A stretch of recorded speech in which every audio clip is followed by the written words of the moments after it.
possible classes. Here in this assignment, it's algae, specific algae in Finnish lakes, which this blue-green algae is slightly toxic, and if there's a lot of blue-green algae, it's not recommended to swim there, or at least small kids shouldn't swim there. The book had example of what Laplace did, the ratio of boys and girls, and this would be common also the A/B testing. What Google does, every time you go Google search, you will have slightly modified layout. They've modified something in the algorithm showing the results, or just a tiny bit that what spacing there is somewhere, and then they measure that how long it took for you to find that you clicked and did not come back anymore for the search space, so it's likely that you found something useful. And so they are kind of, if you would have only two choices, then it's called A/B testing, and then it's also the same problem. It's also the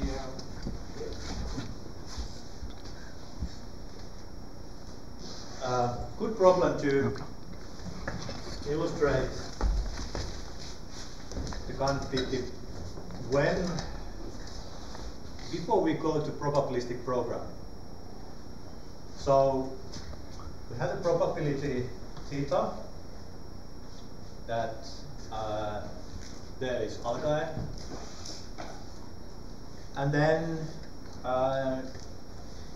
we have a sequence of lakes, so we go from lake to another one, and then the probability that there would be algae is theta, and if we observe algae, so then we have the probability theta, and then if we don't observe algae, then the probability of not observing algae is 1 minus theta.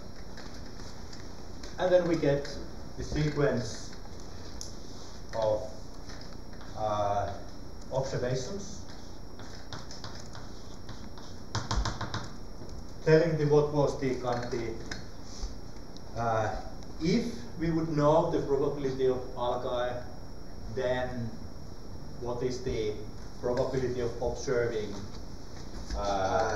if we would know the sequence in these lakes that when they have or don't have. But we are not really interested in specific sequence for these lakes. We are interested in just the overall number. And so we can summarize this then like this, and then here. And so there's a total number of where we observed algae, and then the number of where we did not, and then we have the binomial coefficient. Did I make it correct way? Can't remember. I think it's correct. So we don't care in which order we observe the algae, and so we have also the binomial coefficient, which tells the number of all the possible combinations, so they are all good. And so this is now the when we started looking at this first, at what's the probability of observing something, but then when we observed something and we fixed that we observed y lakes with algae and then n minus y lakes without algae, and now we can then think about that these are fixed, but these are now unknown, and then we have the likelihood function.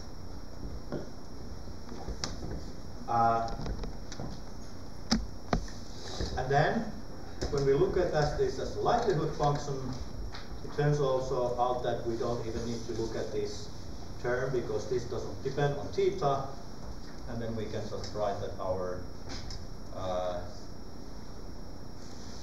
then the posterior would be also then the proportional to this one plus possible prior O theta.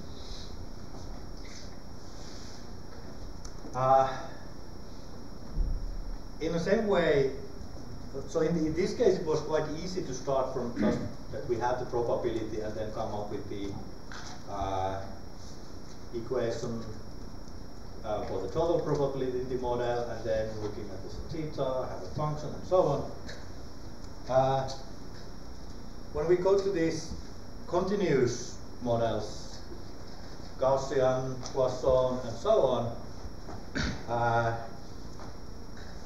it requires a little bit more of these assumptions that how we come up with some specific mathematical form for a distribution. And now, in this course you can read about those forms more in the book, but during these lectures I don't go into details of these equations so much.